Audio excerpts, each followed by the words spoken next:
ঈদ মানেই সিমুই থাকবেই থাকবে, আর এই স্পেশাল দিনে সবাই একটু আলাদা রকম রেসিপি খোঁজে। তাই আজকে নিয়ে এলাম একদম ভিন্ন স্বাদের সিমুইয়ের পায়েস। এই সিমুইটি আপনারা 2 থেকে 3 দিন একই রকম ভাবে রেখে খেতে পারবেন। আমি এটি একদম সহজ উপায়ে রান্না করে দেখাবো এবং এটি খেতেও কিন্তু খুবই অসাধারণ হয়ে থাকে। চলুন দেখে নিন সিমুইয়ের পায়েস কিভাবে বানানো যায়। সিমুইয়ের পায়েস বানানোর জন্য এখানে আমাকে নিয়ে নিতে হয়েছে 25 গ্রামের মতো কিশমিশ, 25 গ্রামের মতো কাজু, 2টি তেজপাতা, 2টি এলাচ, হাফ কাপ চিনি আর 100 গ্রাম সিমুই, আর নিয়েছি একটি বড় কাপের 1 কাপ দুধ। ওভেনে একটি প্যান বসিয়ে নিয়ে প্যানে 1 চা চামচ ঘি দিয়ে দেব। ঘিটা মেল্ট হয়ে গেলে বা গলে গেলে ওতে সিমুই দিয়ে ভালো করে ভেজে নেব।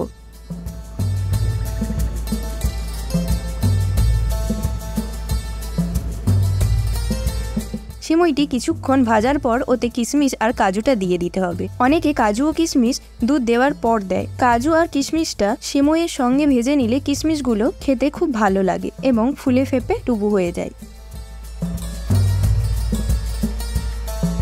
এইভাবে 5 থেকে 6 মিনিট সিমুইগুলিকে ভেজে নেওয়ার পর সিমুইগুলি লাল লাল হয়ে আসলে অন্য একটি পাত্রে তুলে রাখতে হবে। এই সিমুইগুলি আপনারা এইভাবে ভেজে রাখতেও পারেন, পরে প্রয়োজন মতো রান্না করে নিতে পারেন।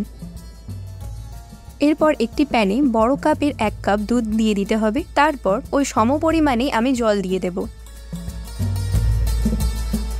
এরপর দুধটি হালকা গরম হয়ে আসলে একটি এলাচ ফাটিয়ে দিয়ে দেব, 2টি তেজপাতা দিয়ে দিচ্ছি আর খুব সামান্য লবণ।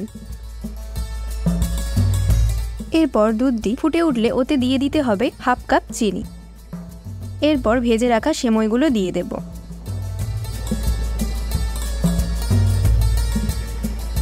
সিমুইগুলো দিয়ে 5 থেকে 6 মিনিট একইভাবে ফুটিয়ে নিতে হবে।